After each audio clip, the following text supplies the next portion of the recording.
Que mon Seigneur vous bénisse, mes très chers frères et très chères sœurs, ainsi que tous ceux qui sont ici qui m'accompagnent, et vous aussi, vous tous qui vous y ajoutez, vous qui prenez le temps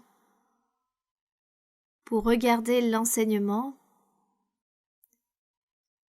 De chaleureuses salutations pour tous les frères et sœurs des différentes églises, qui se rassemblent aussi et qui regardent l'enseignement dans le monde entier.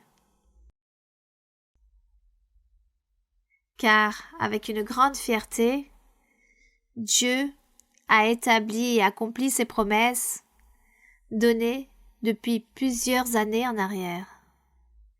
Il y a ceci à peu près plus de 50 ans. Le Seigneur a promis cette assemblée.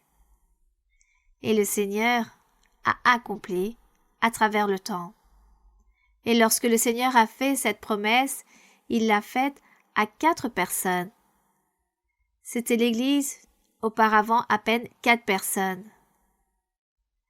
Et le Seigneur a promis qu'il se chargerait de convertir les cœurs. Et cela fut ainsi. Le temps est passé, et Dieu a accompli jour après jour toute sa parole. Et je ne m'en souviens plus si c'était un frère ou une sœur qui eut un rêve avec 3 montagnes. Lorsque cette personne à qui Dieu montre à travers un rêve 3 montagnes ou 3 vallées, et qu'il y en avait une plus haute que les autres, le Seigneur montre à cette personne que je me trouvais là-bas.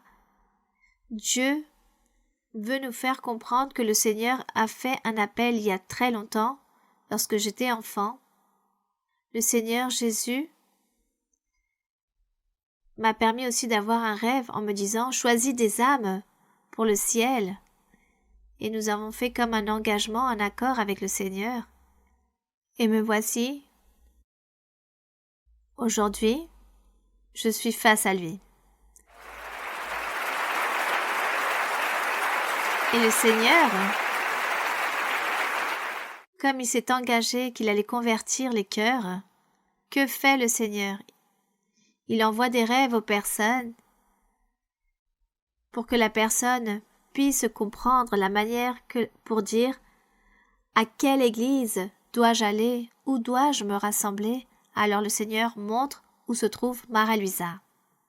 Là-bas où se trouve Mara-Luisa, c'est là où vous devez venir vous rassembler. Je ne veux pas dire avec cela que ça soit ici, à l'église de Weston, non. L'église est spirituelle. Dieu est esprit. Et où il y ait une âme, où qu'elle aille dans le monde, une personne qui connaît de Dieu et qui a Dieu, alors l'Église va avec cette personne. L'Église, c'est le cœur de l'être. Donc, où se trouve le cœur de Mara-Luisa, c'est l'Église que Dieu va bénir et qu'il va soutenir les personnes. Et c'est pourquoi il dit là où qu'elle soit, ce qu'elle enseigne. Comme ce sont des choses que je lui donne pour qu'elle enseigne, alors c'est là où vous devez aller vous rassembler. Et comme Mara-Luisa se trouve dans l'Église de Dieu ministériale de Jésus-Christ international, alors allez à une de ces assemblées et je serai là pour vous bénir. Voici ce que dit le Seigneur. Donc vous voyez de quelle façon la manière si simple que le Seigneur fait pour évangéliser et pour apporter les personnes, pour bénir les personnes. Voici ce que fait notre Dieu. Nous lui rendons grâce pour tout son amour. Vous pouvez vous asseoir, vous mettre à l'aise là où vous vous trouvez, chacun d'entre vous. Et n'oubliez pas de venir vous rassembler à l'église. N'oubliez pas,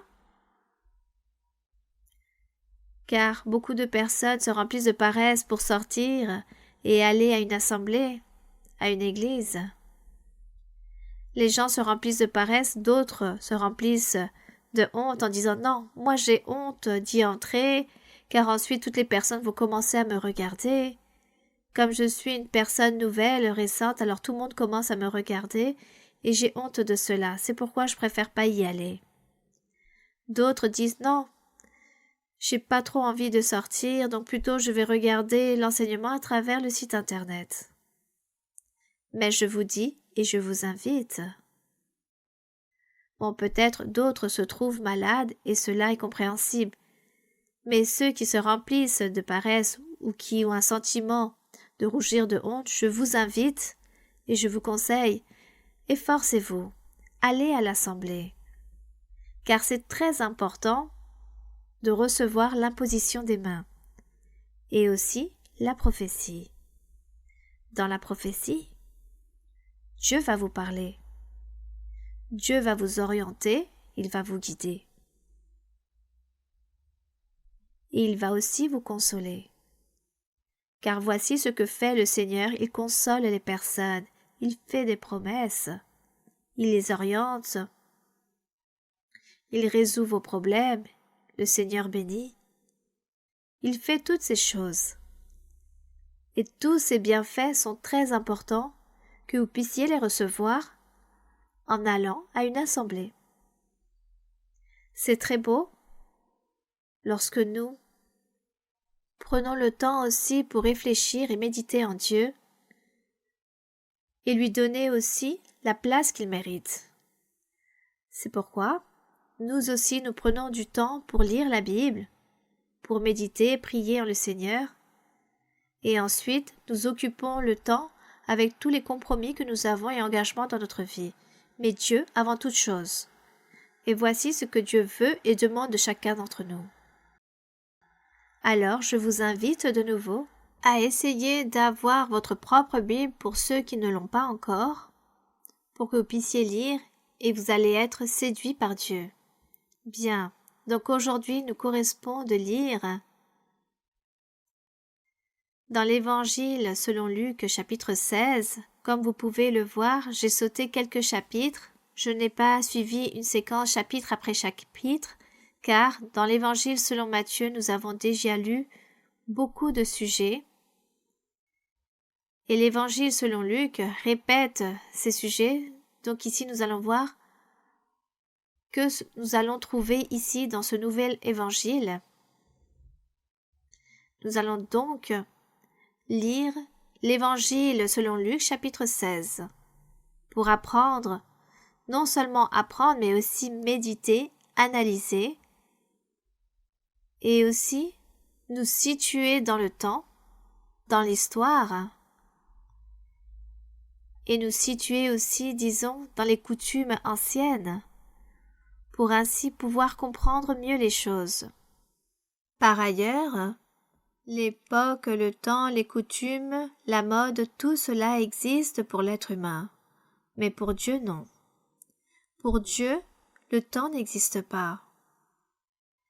C'est pourquoi la manifestation de Dieu, dans l'ancien temps, des milliers d'années en arrière, ou même aujourd'hui la manifestation de Dieu, est exactement la même. C'est la même manifestation.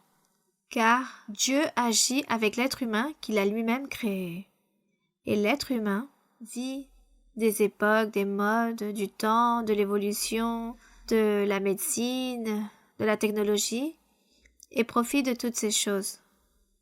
Tandis que le Seigneur reste le même. Donc lorsque nous lisons ici, nous n'allons pas dire « Ah, ceci est passé il y a des années, cela ne va plus se répéter. » Eh bien l'histoire se répète avec nous d'une manière différente, mais elle se répète, car Dieu est le même. Hier et aujourd'hui, il est le même, il ne change pas, sa manifestation reste la même. Voici ce que cela signifie, Dieu est le même hier, aujourd'hui et pour toujours. Il est le même qui fait les mêmes choses, il bénit, il châtie, il est miséricordieux, il est fort, il est puissant, il est le même hier et aujourd'hui. Il nous corrigera de la même façon car le Saint-Esprit se charge de diriger son Église, son assemblée. Le Saint-Esprit est celui qui se charge de nous enseigner, de nous orienter dans le bon chemin. Et nous rendons grâce à notre Dieu, à notre Seigneur pour toutes ces choses. Il est donc écrit, chapitre 16 de l'Évangile selon Luc, verset 1. Jésus dit aussi à ses disciples, nous allons lire ici une parabole sur un économe infidèle. L'histoire raconte qu'il y avait un homme riche qui avait un économe, ce que nous pouvons appeler au jour d'aujourd'hui un gérant ou un manager ici aux États-Unis, quelqu'un qui s'occupe de toute cette partie administrative. Donc cet homme riche avait un économe et celui-ci qui lui fut dénoncé comme dissipant de ses biens. Donc cet économe était en train de voler son propre maître ou son chef,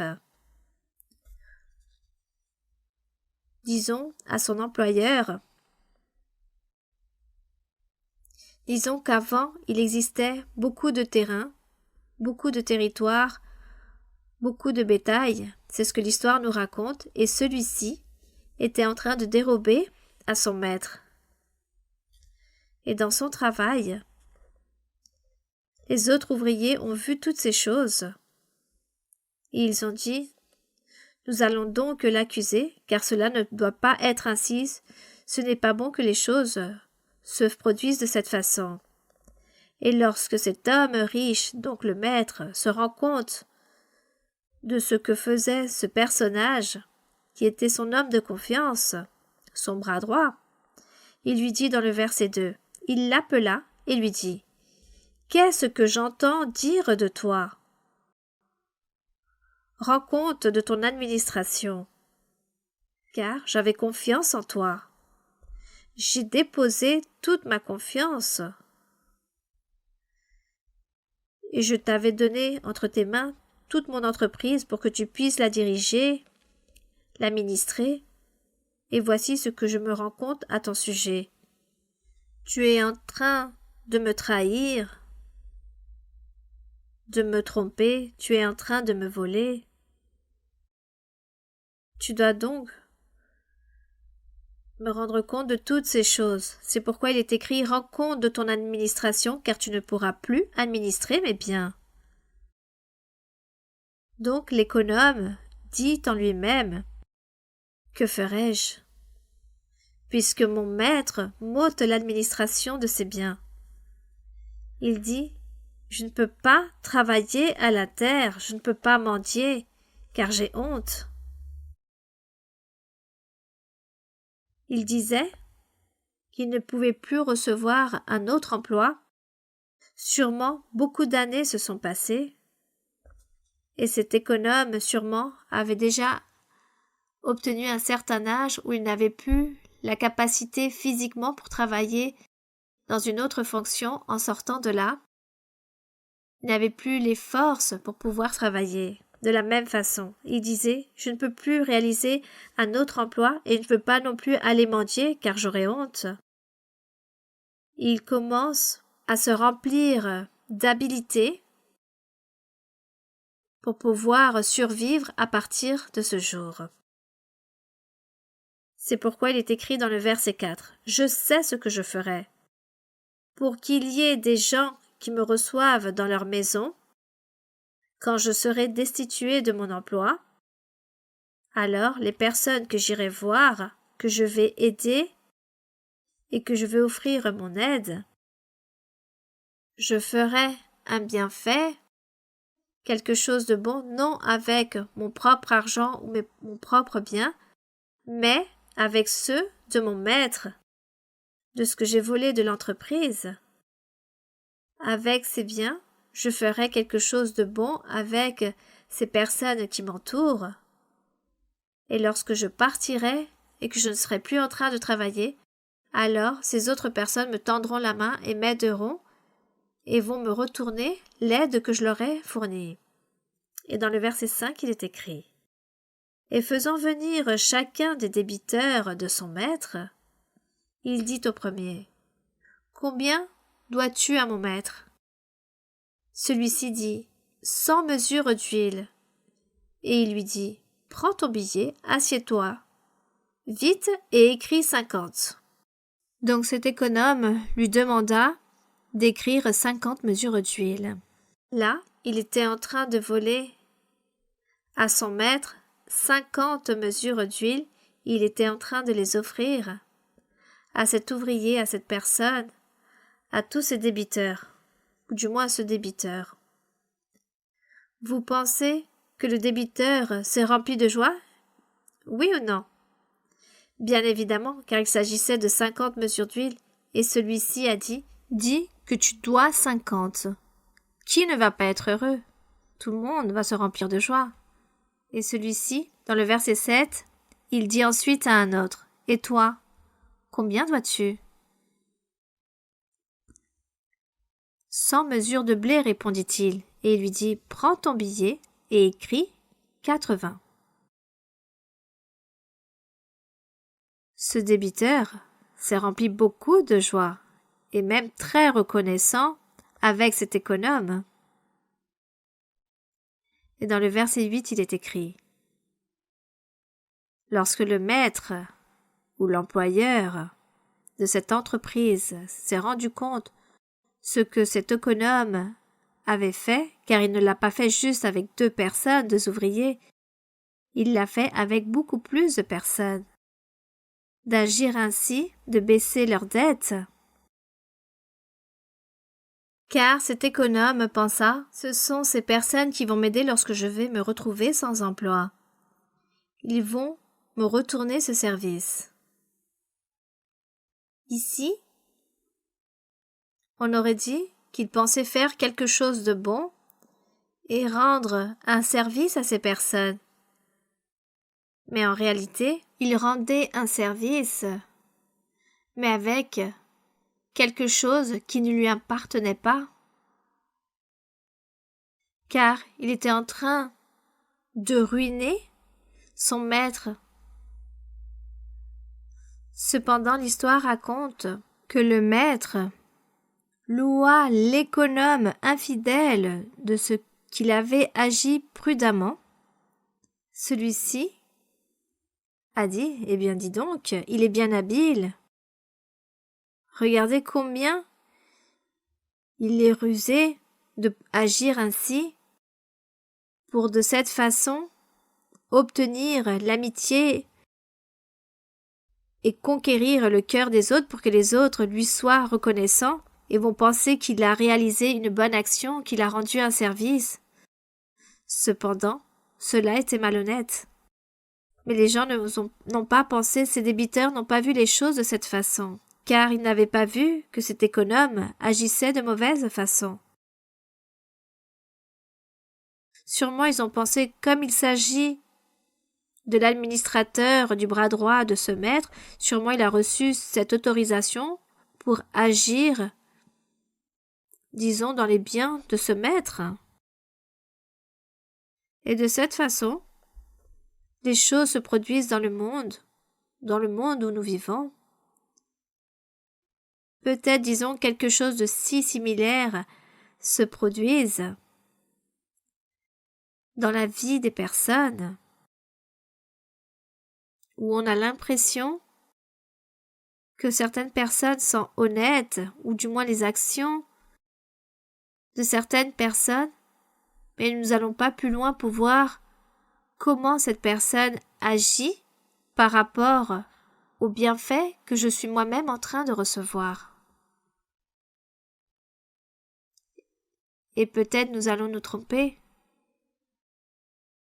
en disant que cette personne est correcte, juste, mais derrière elle, peut-être il y a une grande malhonnêteté, et peut-être derrière cette personne, nous sommes peut-être aussi en train de pécher car nous participons à ces actions. Car les débiteurs ont péché car ils ont participé à ce vol. Et aujourd'hui, nous devons donc prendre garde dans notre vie de tous les jours, dans notre vie quotidienne. Nous devons nous garder dans beaucoup d'aspects dans notre vie de quelle façon nous pourrions aussi, disons, être participants d'une malhonnêteté à cause d'une action mauvaise d'une personne. Nous devons donc être sages et intelligents et plutôt Si nous savons qu'il y a quelque chose ainsi, car notre conscience ne va pas permettre que je continue à vivre ou à tolérer certaines mauvaises actions, vaut mieux fuir, ou peut-être de manière grossière que nous sommes en train de tolérer le péché de cette action mauvaise ou malhonnête que cette personne est en train de faire, et peut-être je suis en train d'applaudir, de participer et de valider toute cette mauvaise action. Nous, dans notre vie que nous menons en le Seigneur, nous devons apprendre beaucoup de choses. Nous devons toujours demander à Dieu qu'il nous enseigne, qu'il nous oriente pour ne pas commettre de péché, pour ne pas offenser Dieu et surtout ne pas l'offenser directement, pour ne pas voler les personnes, ne pas leur ôter les biens aux autres, pour ne pas répondre en disant « ce n'est pas ma faute, le coupable c'est cet économe. S'il veut me donner, disons, toutes ces chaussures de ce magasin qui ne lui appartient pas, je reçois ce cadeau. » Non. C'est être malhonnête et participer à ces mauvaises actions, à des actions malhonnêtes. Notre vie spirituelle, nous devons la garder, nous devons en prendre soin de tout ce que nous faisons pour ne pas tomber dans les erreurs et offenser le Seigneur. Car toute offense que nous réalisons devant Dieu, Dieu la punit. Dieu s'éloigne de nous, il n'écoute plus notre prière, il n'exauce plus nos vœux, il ne fait plus attention à tout ce que nous demandons, il écoute mais il n'agit pas car il sera très irrité contre nous. Et nous, à côté, nous dirions « Mais qu'ai-je fait, Seigneur? Je n'ai fait rien de mal, je n'ai pas péché. » Voici ce que nous pourrions répondre. Mais en fait, si, car il y a beaucoup de choses derrière que nous commettons, et c'est là où nous devons réfléchir, analyser notre vie, notre situation, pour vivre une vie droite et correcte devant le Seigneur et marcher correctement devant Dieu. Bien. Donc continuons ici dans cette histoire. Dans le verset 8, il est écrit « Le maître loua l'économe infidèle de ce qu'il avait agi prudemment, car les enfants de ce siècle sont plus prudents, c'est-à-dire cet économe appartient à l'enfant de ce siècle, à une vie mondaine. Ce n'était pas le fils du royaume des cieux, mais un fils de la vie mondaine qui agit sans prendre compte de la doctrine, sans faire les choses de manière correcte.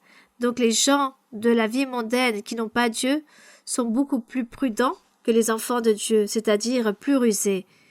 C'est pourquoi il est écrit « Car les enfants de ce siècle sont plus prudents à l'égard de leurs semblables que ne le sont les enfants de lumière. » Bien évidemment, car les enfants de lumière, ou les enfants de Dieu, ou les personnes, nous qui sommes en train de parcourir, du moins en train d'essayer de plaire à notre Dieu, nous sommes en train de marcher dans le chemin qui est correct, car nous ne voulons pas blesser les personnes. Donc nous ne pouvons pas agir de la même façon pour réaliser la méchanceté. Donc bien évidemment, les personnes de la vie mondaine seront plus rusées et obtiennent ce qu'ils veulent, mais nous ne faisons pas cela, car tout cela offense Dieu. Alors que Dieu se charge de réaliser la justice et qu'il donne selon les actions que la personne réalise. Et les gens du monde diront « Tu es bien ridicule de ne pas agir comme moi, car je me suis enrichi par le fait d'être si rusé. » Et l'enfant de Dieu ne s'enrichit pas de cette façon, car il n'utilise pas la prudence pour réaliser le mal aux autres. On utilise la prudence pour ne pas nous laisser tromper par le diable. En cela, nous devons être très habiles, très prudents, pour ne pas tomber dans les pièges de l'ennemi du diable. Mais pour réaliser la méchanceté aux autres, blesser les autres, nous ne devons pas être prudents et habiles pour ces choses. L'habileté et la prudence existent pour faire des choses bonnes et correctes et non le mal. Voici ce que Dieu veut. Et le maître ici avait raison lorsqu'il disait que les enfants de ce siècle sont plus prudents à l'égard de leurs semblables que ne le sont les enfants de lumière. Et dans le verset suivant, le Seigneur Jésus leur dit, il est écrit « Et moi, je vous dis quelque chose. Je vous dis, faites-vous des amis avec les richesses injustes, mais sans utiliser l'habileté et la prudence pour voler les personnes.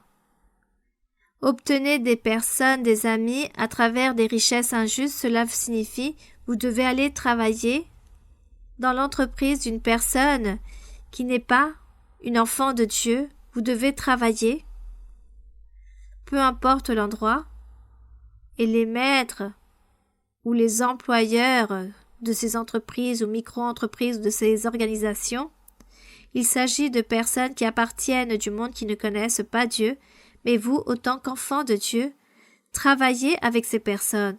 Voici ce que signifie « Faites-vous des amis » avec des richesses injustes, c'est-à-dire avec la richesse des personnes provenant de la vie mondaine. Donnez un bon exemple lorsque vous travaillez dans un lieu. Peu importe l'endroit, peu importe le travail, vous devez toujours donner un bon exemple, un bon témoignage, être honoreux, être honnête dans tous les aspects. Vous devez être loyal dans votre travail, même si vous travaillez avec des personnes appartenant à la vie mondaine qui ne connaissent pas Dieu, qui n'ont pas Dieu. Mais vous avez Dieu. Et ensuite, vous arrivez à avoir des amis avec beaucoup de personnes, non seulement de cet employeur, mais vous êtes aussi devenu amis avec le reste des employés ou ouvriers ou les personnes qui y travaillent. Et vous devenez amis de toutes ces personnes, mais de quelle façon? Avec l'habileté et la prudence pour faire le mal? Non, en travaillant justement, avec droiture, avec intégrité, avec honnêteté, et de cette façon, vous vous faites beaucoup d'amis. Et un jour, toutes ces personnes vont vous apprécier, vont vous chérir et vont dire « Vous avez travaillé avec nous, nous vous admirons, nous admirons votre honnêteté, nous honorons votre manière de travailler, votre organisation, votre responsabilité, votre engagement par rapport à toutes les fonctions, vous nous avez enseigné, vous nous avez même donné un exemple.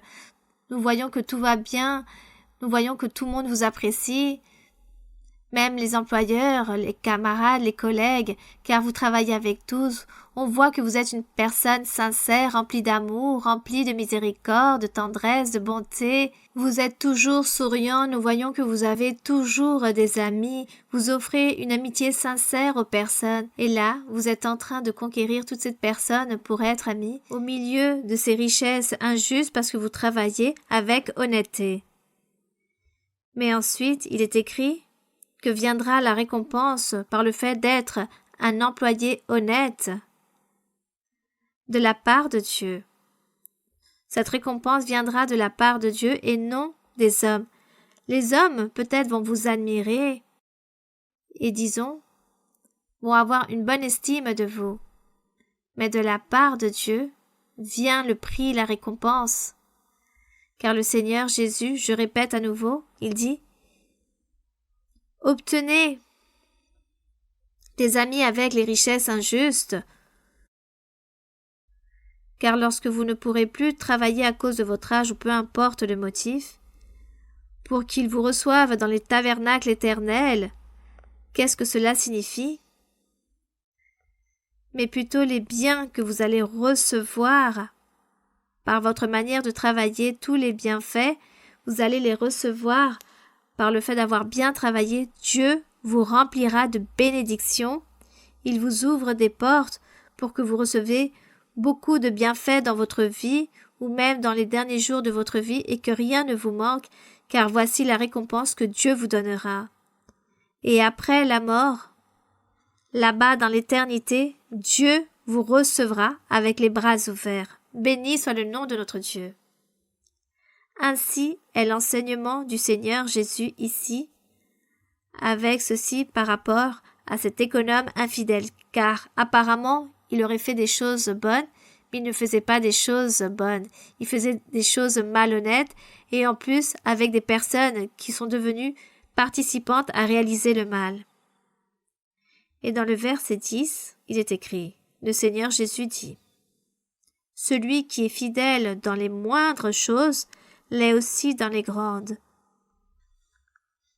Et celui qui est injuste dans les moindres choses, l'est aussi dans les grandes. » Donc la personne injuste reste injuste que ce soit dans les choses petites ou grandes. Et celui qui est fidèle, que ce soit dans les petites choses ou grandes, et voici ce que Dieu demande de la fidélité. de la fidélité non seulement avec notre Dieu, de le suivre et d'être un exemple, de l'aimer et accomplir ses commandements, mais aussi la fidélité dans le monde avec les personnes qui nous entourent, peu importe la personne, avec toutes les personnes qui nous entourent, avec toutes ces personnes qui appartiennent à la vie mondaine qui ne connaissent pas Dieu, où je dois être là, partagé avec ces personnes, mélangé à ces personnes, car je suis en train de travailler au milieu de ces personnes, donc de la fidélité. Voici ce que Dieu veut. La fidélité dans tous les aspects de notre vie. Puis dans le verset 11, le Seigneur continue à parler. Il est écrit « Si donc vous n'avez pas été fidèles dans les richesses injustes, vous n'avez pas été fidèles avec les personnes de la vie mondaine comme il s'agit de personnes qui ne connaissent pas Dieu et que ces personnes ont beaucoup d'argent, elles sont très riches, alors je vais peut-être leur voler quelques sommes d'argent. Il ne va pas s'en rendre compte parce que cette personne a beaucoup d'argent. C'est la manière de penser de beaucoup des personnes infidèles, des injustes, de toute personne qui veulent être prudents ou habiles ou rusés pour les choses mauvaises. Non, il faut être honoré dans tous les aspects de notre vie.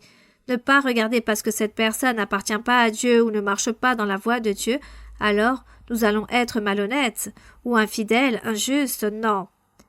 Si dans les choses des autres, si dans les richesses injustes vous n'avez pas été fidèles, alors qui vous confiera les véritables? Alors, personne, même pas le Seigneur. Et si vous n'avez pas été fidèles dans ce qui est à autrui, qui vous donnera ce qui est à vous? Le Seigneur dira, à qui vous donnera ce qui appartient? Personne. Car de la même façon que vous avez ôté, on vous ôtera, d'une manière ou d'une autre. Et Dieu aussi ôte les bénédictions. Verset 13. Nul serviteur ne peut servir deux maîtres. Faisant ici comprendre qu'on ne peut pas servir Dieu et au diable en même temps.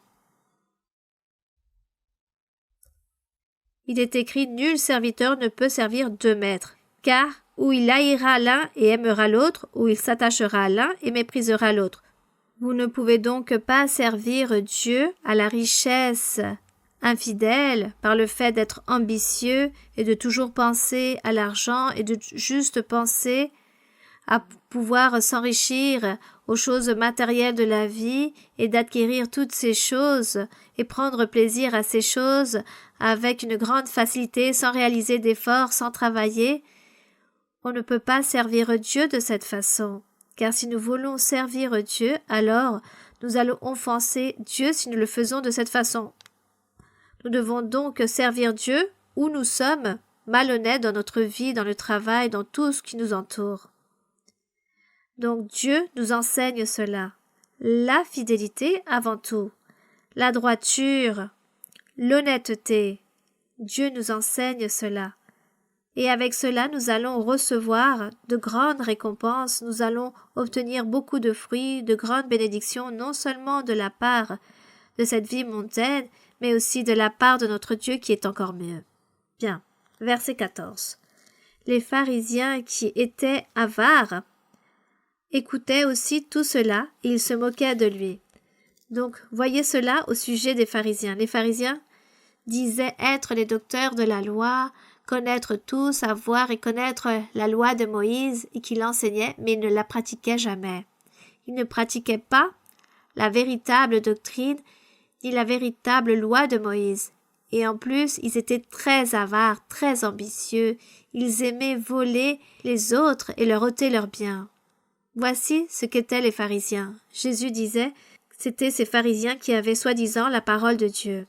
C'est pourquoi il leur dit. Dans le verset 15, Jésus leur dit « Vous vous cherchez à paraître juste devant les hommes. » Voici ce qu'il dit à ces pharisiens. « Vous vous cherchez à paraître juste devant les hommes, mais Dieu connaît vos cœurs. Car ce qui est élevé parmi les hommes est une abomination devant Dieu. » Ici, prend fin cette parabole et cet enseignement que donne le Seigneur au sujet de la fidélité. Dans le verset 16, il est écrit. Il s'agit de versets qu'a repris ici l'évangéliste. Disons qu'il s'agit de quelque chose de différent, la loi de Moïse. Et les prophètes? Quels prophètes? Élie, Élisée, Ésaïe, Jérémie, Ézéchiel, Daniel, Joël, Osée, Amos, Zacharie, tous ces prophètes disaient être les prophètes. La loi de Moïse ici. Il est écrit, la loi et les prophètes ont subsisté jusqu'à Jean, et cela nous l'avons lu dans l'évangile selon Matthieu, c'était jusqu'à Jean. Mais qu'est-ce qui était jusqu'à Jean? La loi? Dieu avait dit à Moïse, enseigne au peuple la loi et dis-leur qu'ils accomplissent tous la loi. Ils doivent l'accomplir, qu'il ne manque un seul point, une seule virgule de la loi qui ne puisse s'accomplir. Tout celui qui l'accomplira obtiendra la vie éternelle et de grandes bénédictions. Et les prophètes que Dieu a établis dans l'ancien temps, c'était pour qu'ils puissent confirmer et parler au sujet d'un futur. Et Dieu aussi leur faisait des promesses que s'ils accomplissaient avec toute la loi de Moïse et qu'ils obéissaient à la loi du Seigneur, alors Dieu dans les jours suivants allait établir un roi parfait et ce roi parfait gouvernerait à la perfection et qu'ils allaient être tous très heureux. Ce serait un peuple exclusif que tout le monde voudrait obtenir de même car Dieu serait avec eux, allait demeurer avec eux, qui les comblerait de bonheur, de merveilles, de grande grandeur pour tout ce peuple, et tous allaient les envier car Dieu allait régner avec eux. Et Dieu utilisait les prophètes pour donner toutes ces prophéties. Et les prophètes prophétisaient pour les jours suivants, qu'allait venir ce roi, et qu'avec ce roi, tous allaient être très heureux, qu'il y aurait des miracles, des prodiges, que les aveugles allaient voir, que les muets allaient parler. Bon, tous ces miracles et signes et prodiges allaient réaliser ce roi parfait parmi le peuple, et qu'il y aurait une grande joie, une grande jouissance et la vie éternelle, et Dieu habiterait avec tous.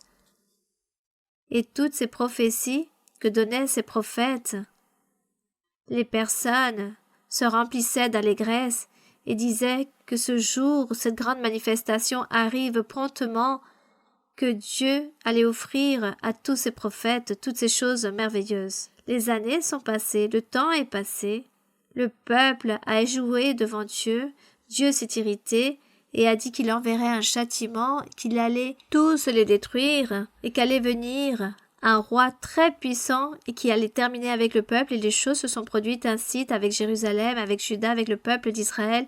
Ils ont été tous dispersés, il y a eu une grande guerre. La ville de Jérusalem fut détruite, le temple, absolument tout, car tous ont été emportés captifs à Babylone. Et de cette façon, Dieu a châtié la désobéissance, car ils n'ont pas voulu accomplir la loi, ils n'ont pas voulu écouter les prophètes. Ils écoutaient et entendaient les prophètes, mais ils mal interprétaient la prophétie. En attendant le roi, ce roi est venu, mais ils attendaient que vienne un roi d'une famille très riche et qu'il devait venir d'une société très bourgeoise, et cela ne fut pas ainsi, car le Seigneur est venu au milieu d'une pauvresse physique, et le Seigneur est venu pour apporter la richesse spirituelle et non apporter des choses matérielles, ni provenir de choses matérielles. Jésus-Christ est venu et nous l'avons ici en train d'enseigner les personnes, et parmi eux, ses ennemis et les personnes qui le critiquaient, qui murmuraient, qui ne croyaient pas en lui, c'était le même peuple, le peuple juif, qui disait, non tant le peuple, mais surtout les gouverneurs, les chefs de rang, c'est-à-dire les pharisiens, qui étaient les chefs, car c'étaient ces personnes qui enseignaient la loi, les sacrificateurs ne croyaient pas et n'acceptaient pas le Seigneur. Ils l'ont toujours rejeté. D'où cette histoire que nous connaissons tous, lorsqu'ils l'ont tous livré à la mort sur la croix. C'est pourquoi le Seigneur, ici, dans ce passage qui se trouve aussi dans l'Évangile selon Matthieu, le Seigneur disait que dans la loi de Moïse, dans les prophètes de l'ancien temps, allait jusqu'à Jean. Jusqu'à Jean, ces prophètes ont prophétisé qu'allait venir le Messie, qu'allait venir le Sauveur et qu'il régnerait, et que son règne n'était pas un règne matériel physique de la terre, mais un règne spirituel. Et que dès que ce roi viendrait pour régner sur la terre, pour enseigner l'Évangile, comme l'a fait Jésus-Christ, alors la loi de Moïse n'était plus cette règle pour obtenir le salut, mais qu'il fallait, à partir de là, croire en Jésus-Christ, en cet envoyé de Dieu, et Dieu l'a envoyé avec tous les signes qui sont écrits dans le livre des prophètes, car nous trouvons les signes pour que les personnes puissent croire et ne soient pas trompées, afin que personne ne soit trompé, que j'envoie ce roi parfait, il y aura tous ces signes, et tout cela s'est accompli au moment où le Seigneur Jésus a commencé à prêcher. Toute cette partie des passages, des Écritures, de tout ce que les prophètes ont annoncé, tout s'accomplissait et le Seigneur Jésus-Christ avait même les Écritures. Il disait au peuple et à ses disciples, regardez, aujourd'hui s'accomplit cette Écriture d'Ésaïe. Aujourd'hui s'accomplit ceci au sujet de mon nom. Et le Seigneur disait et leur démontrait à travers des preuves que le Seigneur était cet envoyé que Dieu avait parlé à travers les prophètes. Donc tous ces prophètes ont parlé de la venue de Jésus-Christ, de la venue de ce roi, de ce sauveur, jusqu'à Jean, car Jean fut le dernier prophète qui a prophétisé au sujet de Jésus-Christ. Lorsqu'apparut Jean, alors il disait « Repentez-vous, car est arrivé le roi du ciel. S'approche le royaume des cieux. Après moi vient celui dont je ne suis pas digne. Alors repentez-vous, car lorsqu'il viendra, il n'aille pas vous châtier, mais qu'au contraire, qu'il vous bénisse. » Ainsi fut l'enseignement de Jean annonçant la venue du précurseur, du Sauveur, du roi parfait que Dieu allait envoyer. Le dernier qu'a prophétisé fut Jean-Baptiste. C'est pourquoi ici le Seigneur Jésus dit que la loi des prophètes ont subsisté jusqu'à Jean, et à partir de là, qui ça? C'était le royaume de Dieu. Et quel était celui qui allait être annoncé? Il serait annoncé et chacun use de violence pour y entrer. Et quel est le royaume de Dieu? Jésus-Christ avec l'enseignement de son évangile leur disant « Je suis celui dont parlent les Écritures que Dieu a envoyé. Aujourd'hui, la nouvelle méthode de salut est différente. Il ne s'agit plus de la loi de Moïse. Cette méthode de salut, c'est qu'il faut croire que moi, je vous donnerai une vie nouvelle.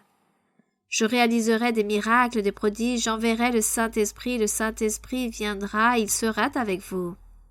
Et vous serez remplis de la puissance du Très-Haut, vous obtiendrez des dons spirituels, il y aura la manifestation de Dieu, les personnes vivront une vie heureuse, transformée, les gens seront en bonne santé, car Dieu sera toujours en train de faire des miracles au milieu de tous.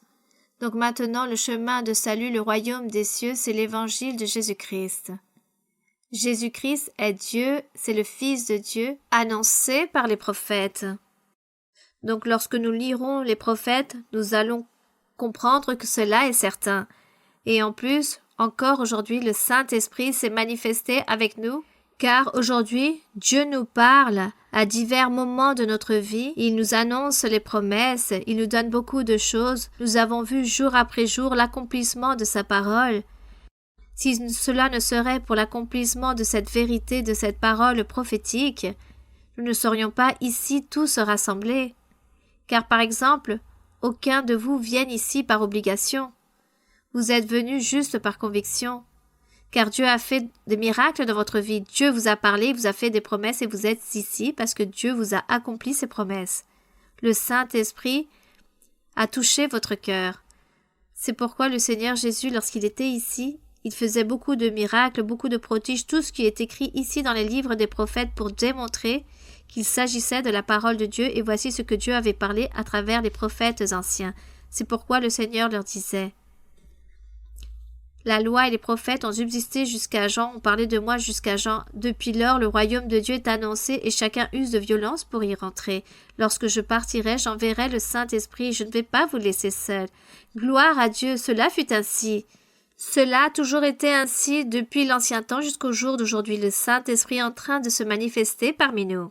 Et Dieu, à tous ses serviteurs, leur donne la puissance, l'appui et les aide pour que les personnes continuent de l'avant. Et Dieu donne des bénédictions, même si le monde dise que non, les choses de ce que Dieu parle s'accomplissent. Voici ce que nous avons aujourd'hui, le royaume des cieux, l'évangile de notre Seigneur Jésus-Christ, c'est cela. Puis, verset 17, il est écrit, « Il est plus facile que le ciel et la terre passent, qu'il ne l'est qu'un seul trait de l'être de la loi vienne à tomber. » Car la loi devait être tout accomplie. Et qui l'a accompli? Le Seigneur Jésus-Christ. Car il s'est comporté comme un être humain, et il l'a accompli avec toute la loi, et il a dit au Père, « Maintenant, Père, j'ai accompli toute la loi. Maintenant, il faut l'annuler. » Oui, cette alliance qui a été faite là-bas sur la croix du Calvaire, ce compromis est scellé, car à partir de là, plus personne ne sera sauvé par la loi de Moïse, mais par la loi du Seigneur Jésus-Christ. Béni soit le nom du Seigneur. Puis, il est écrit, « Quiconque répudie sa femme », bon, ceci, c'est au sujet des divorces, c'est un passage, un autre verset, et nous l'avons déjà lu dans l'Évangile selon Matthieu, nous l'avons déjà analysé. Donc je vais au verset 19. Mais vous me direz pourquoi je lis pas. Donc quiconque répudie sa femme et en épouse une autre commet un adultère, et quiconque épouse une femme répudiée par son mari commet un adultère. Dans l'Évangile selon Matthieu, nous trouvons cette meilleure explication au sujet de la cause d'un divorce, c'est-à-dire à cause d'un adultère ou d'une impudicité. Il pourrait y avoir un divorce. Ceci l'a expliqué le Seigneur dans l'Évangile selon Matthieu. Mais nous allons continuer ici dans le verset 19. Il est écrit « Il y avait un homme riche qui était vêtu de pourpre et de fin lin et qui chaque jour menait joyeuse et brillante vie. Un pauvre nommé Lazare était couché à sa porte couvert d'ulcères. Et désireux de se rassasier des miettes qui tombaient de la table du riche, et même les chiens venaient encore lécher ses ulcères, le pauvre mourut et fut porté par les anges dans le sein d'Abraham. Le riche mourut aussi et il fut enseveli. Dans le séjour des morts, il leva les yeux. Et, tandis qu'il était en proie au tourment, il vit de loin Abraham et Lazare dans son sein. Il s'écria, « Père Abraham, aie pitié de moi, et envoie Lazare pour qu'il trempe le bout de son doigt dans l'eau et me rafraîchisse la langue, car je souffre cruellement dans cette flamme. » Le Seigneur Jésus était en train de raconter cette histoire, que ceci ce n'est pas que le Seigneur l'inventait, mais que réellement, le Seigneur étant notre Dieu, comment n'allait-il pas savoir ce qui arrivait à beaucoup de personnes? Donc le Seigneur ici dit, « Mais Abraham répondit, « Mon enfant, souviens-toi que tu as reçu tes biens pendant ta vie, et que Lazare a eu des maux pendant la sienne. Maintenant, il est ici, Lazare, il est consolé, et toi, qui dans ta vie tu as reçu tous tes biens, maintenant tu es celui qui est tourmenté et qui souffre. » Le Seigneur ait pu dire, « Pourquoi lorsque tu étais vivant, dans ton vivant tu n'as pas gagné tant de bénédictions de la part de Dieu, pour maintenant réjouir aussi dans l'autre vie, tandis que Lazare, qui a vécu tant de besoins, qui était dans la nécessité, tu n'as pas tendu la main à Lazare, tu n'as jamais aidé cet homme, et aujourd'hui Lazare est en train de réjouir devant la présence de Dieu. Et maintenant c'est toi qui souffres, car tu as reçu dans ton vivant tout ton argent, tous tes biens. » Cette situation est très triste, mais ce sont des choses réelles. Seulement Dieu sait que les choses se sont produites ainsi. C'est pourquoi le Seigneur racontait tout cela, et peut-être les personnes ne se sont jamais rendues compte de tous ces sujets, mais le Seigneur, oui. Puis il est écrit dans le verset 26. « D'ailleurs, il y a entre nous et vous un grand abîme, afin que ceux qui voudraient passer d'ici vers vous, ou de là vers nous, ne puissent le faire. » Cette histoire raconte qu'il y avait un grand abîme, disons une difficulté, un mur, une muraille, Et ceux qui réjouissent avec Dieu ne peuvent passer de l'autre côté de ceux qui souffrent, et ceux qui souffrent ne peuvent aller aussi de l'autre côté. Car il n'y a plus rien à faire. C'est pourquoi la Bible enseigne, Dieu nous enseigne, le Saint-Esprit nous enseigne, que nous, dans notre vivant, pendant que nous avons la vie, efforçons-nous pour chercher la vie éternelle. Nous devons lutter pour obtenir le salut, pour obtenir la paix de Dieu. Car après la mort, il n'y a plus d'opportunité. Même si dans certaines confessions disent une fois que la personne meurt, c'est juste qu'on prie je ne sais combien et réalise combien de prières et allumer certaines lumières, bougies, prier, mettez de l'eau, de la nourriture, voir si cette personne peut-être ou puisse sortir là-bas du sépulcre ou qu'elle soit en train de souffrir. Si vous la priez, vous priez cette personne sera sauvée. Cela, il s'agit d'un mensonge, c'est une invention du diable. Car la Bible ne raconte pas cela, la Bible annonce que c'est en étant vivant où nous avons cette opportunité de pouvoir choisir le bon chemin, de savoir quel chemin dois-je parcourir, suivre, pour arriver là-bas et jouir de Dieu après la mort. Car après la mort, il n'y a plus rien à faire. Ceux qui restent vivants ne peuvent plus rien faire pour celui qui est mort, absolument rien.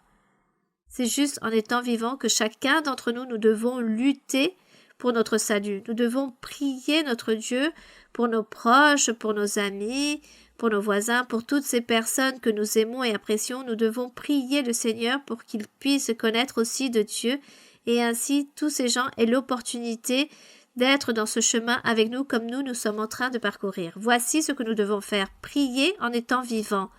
En étant vivants, prier les uns pour les autres. Mais après que la personne meurt, il n'y a plus rien à faire. C'est déjà trop tard. Comme le Seigneur ici enseigne avec l'histoire de Lazare et de cet homme riche. Lorsqu'il leur dit, celui-ci ne peut plus aller là-bas et toi, tu ne peux plus aller de ce côté-là. Il n'y a plus rien à faire. Puis il est écrit ici, dans le verset 27, le riche dit, « Je te prie donc, Père Abraham, d'envoyer Lazare dans la maison de mon père. » Donc il est en train de dire ici au Seigneur d'envoyer Lazare une fois que Lazare était déjà mort. Il lui dit, « Je te prie donc, Père Abraham, d'envoyer Lazare dans la maison de mon père, car ils sont encore vivants et j'ai encore 5 frères. » C'est pour qu'il leur atteste ces choses afin qu'ils ne viennent pas aussi dans ce lieu de tourment. Lisez le verset 28. « Car j'ai 5 frères, c'est pour qu'ils leur attestent ces choses afin qu'ils ne viennent pas aussi dans ce lieu de tourment. » Imaginez-vous cela. Lazare ne pouvait plus rien faire car il était déjà mort aussi. Et Abraham répondit, « Regardez ce qu'il dit. Ils ont Moïse et les prophètes, qu'ils les écoutent. » Ici, le Seigneur Jésus était en train de parler d'un fait qui s'est produit avant Jésus-Christ, avant la venue du Seigneur pour prêcher l'Évangile. Tout cela s'est produit à l'époque de la loi des Moïse et des prophètes. C'est pourquoi le Seigneur ici était en train de raconter cette histoire qui fut véridique, et c'est pourquoi il est écrit ici qu'Abraham dit à cet homme riche, « Moi ici je ne peux pas envoyer Lazare aussi, mais là-bas, ils ont Moïse, qui est quoi? Qui est la loi de Moïse et les prophètes. Alors, qu'ils écoutent, qu'ils lisent, qu'ils apprennent et fassent la volonté de Dieu, qu'ils accomplissent la loi, sans sauter une seule virgule ou un point, qu'il ne manque rien de la loi qui ne s'accomplisse, et qu'ils lisent les prophètes, car dans les prophètes, ils trouveront la vérité que Dieu attend pour les jours suivants, comment les personnes puissent être sauvées et comment obtenir la vie éternelle. Voici ce qu'il leur a dit. Ils ont Moïse et les prophètes qui les écoutent. Et cela s'est produit avant la venue du Seigneur et se produit cette histoire.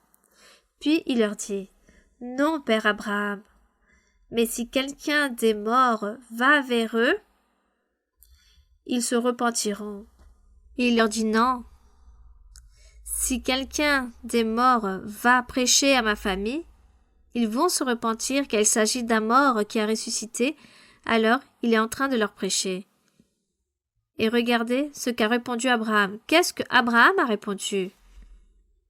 Et Abraham lui dit, « S'ils n'écoutent pas Moïse et les prophètes, ils ne se laisseront pas persuader quand même quelqu'un des morts ressusciterait. » Imaginez-vous cela.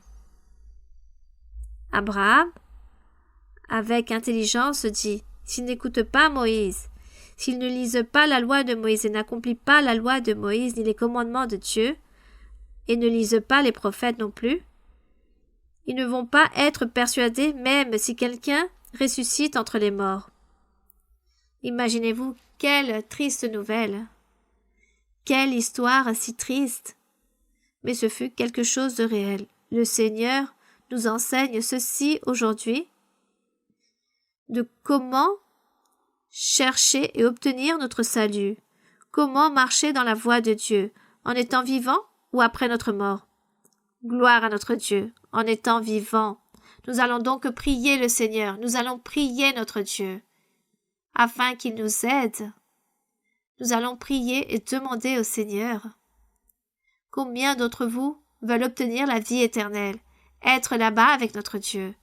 Luttons, il faut persévérer. Nous allons donc prier. Père Saint, éternel Dieu, notre Dieu d'Abraham, notre Dieu de Moïse, d'Isaac, de Jacob, des personnages à qui tu leur as fait des promesses merveilleuses. Et ces promesses s'accomplissent aujourd'hui avec nous. Avec nous s'accomplissent toutes ces merveilles. Merci, mon Père Saint.